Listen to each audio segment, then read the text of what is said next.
Hewitt, thank you for joining me today. Kicking off the hour with Charles C.W. Cooke, senior writer for National Review, based down in Florida. You'll hear him on his own podcast, the Charles C.W. Cooke podcast, as well as frequently on the editors from National Review. Charles, welcome. A preliminary, I'm talking with some new friends about maybe moving down to Florida to teach at one of the colleges down there. Was your wife a Floridian when you made the move to Florida? No, but my wife was born in Hong Kong, so she likes hot, humid weather. So she was tired of the northeastern winters, so she wanted to move. Yeah, my wife is a Californian, and they're a snob about California, Florida stuff. So I've got a selling job to do. Secondly, have I told you about Ludwig yet, which is set in your hometown of Cambridge? Did you watch it? Yes, and we watched all 6 episodes. I hear they're making a second season. It's just fantastic. I loved it. Well, tell me, is it true to Cambridge? I've been to Oxford. I could judge for myself when they went on campus. Does it do Cambridge justice? It does, but I think because a lot of it is set around that fairly modern police station and in the house, which is in the outskirts of Cambridge. So you don't see as much of the city as you would of Oxford in something like Brideshead or the Inspector Morse series. But yes, that's Cambridge. There's nothing false. Well, I'm glad to hear they have a second season coming up. Now, given that you are Cambridge born and Oxford educated, you have an appreciation for old things.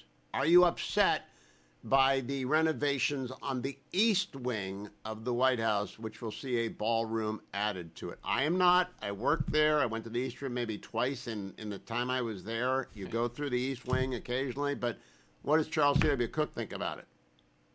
I am completely baffled by this freak out. I think it is pretextual. I think it is deranged. The East Wing, as with the West Wing, were first put in 1902 during Teddy Roosevelt's administration. But what is there now is an office block that was added in 1942 during the war by Franklin Roosevelt. The ballroom has been an idea percolating since the Harrison administration in the 1890s. There's just not enough room for a lot of our diplomatic functions, and so they end up in these expensive and ugly-looking tents on the South Lawn. I think this is really good. I just don't understand it. The White House has been amended over and over again throughout American history. The porticos were added, the tennis courts were added and removed, bowling alleys have been put in and taken away, the West Wing itself, the Oval Office are not original. In the 40s and 50s, they had to completely gut the entire place except the walls to make it safe. So no, I'm not. I'm just not upset about this, and I actually think we do need that space. Now, I don't particularly like Trump's interior design. It's a bit gaudy for me, but that's a separate question.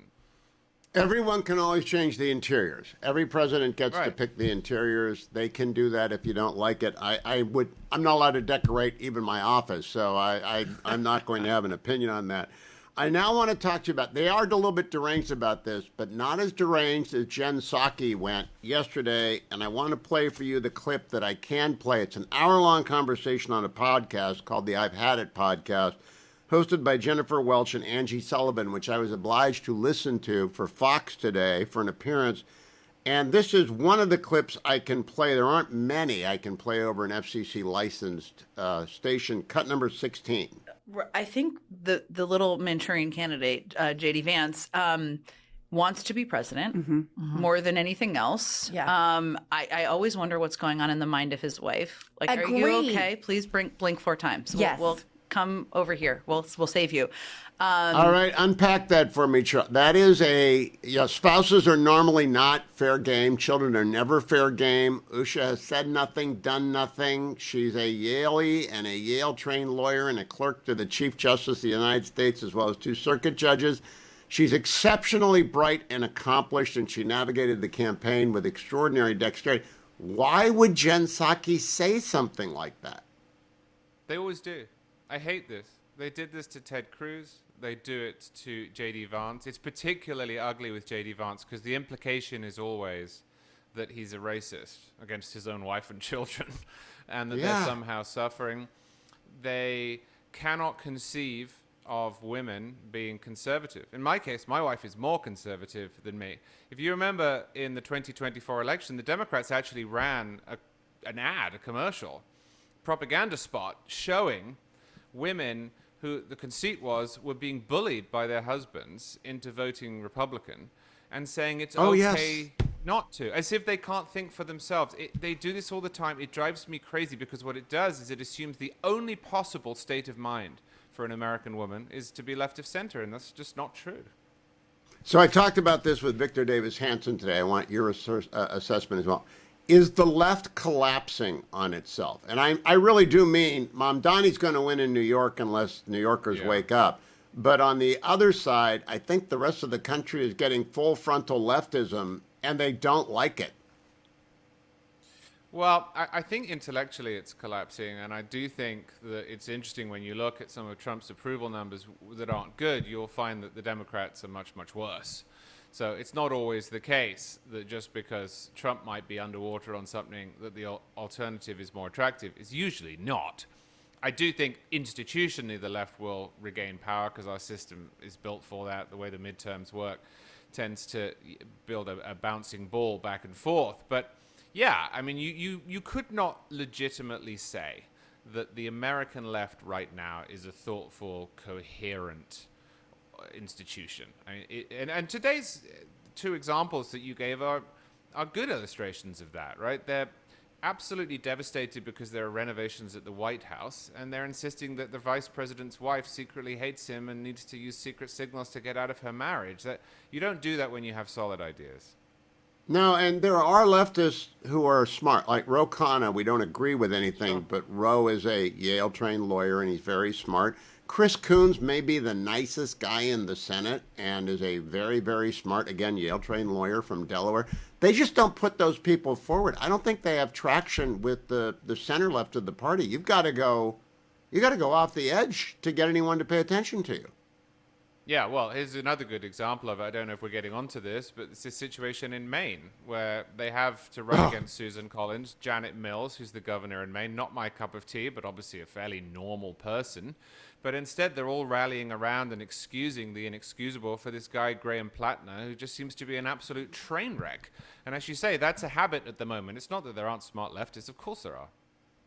Now, what was funny about the Plattner thing is that in this I've Had It podcast with Psaki, they hadn't got the word yet. The memo on Plattner's skull and bones on his chest hadn't gotten through yet, and his Reddit numbers had not shown up. And so they taped it a week ago, and now they're all talking about how wonderful Graham Plattner is as he fades into the sunset. All right, let me ask you about two serious things. I'll let you take them in the order you want. The peace or ceasefire in Gaza, whether it will hold or whether or not Israel will have to finish Hamas off. And then what do you think Xi is up to? He fired his senior commanding ranks. He purged them last week, which is reminiscent of Stalin in the 30s, right? So what about those two big takes, Charles? I think the peace will largely hold, but I think there will be exceptions to that. I think it will be fits and starts. I hope there won't need to be another major incursion. Perhaps I will be wrong, but I think thus far we've seen some signs that it will hold.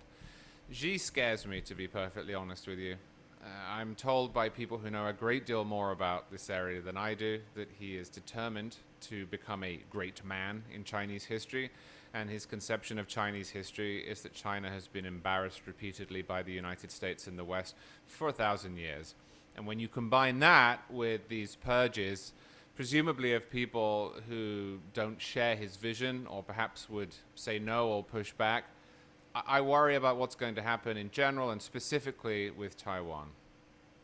Don't you think, I think it might weaken their ability to attack Taiwan, because when you sweep out a whole generation, he appointed all these people, by the way, you have to disrupt your war planning, or I would think. Am I being, rose-colored glasses here? No, I think that's a totally reasonable way to look at it. But at the same time, you then have to ask, well, why is he getting rid of them? So perhaps they're going to do it, but it will be less effective. Oh, true. Charles C.W. Cooke, always a pleasure. Follow him on X at Charles C.W. Cooke. Listen to the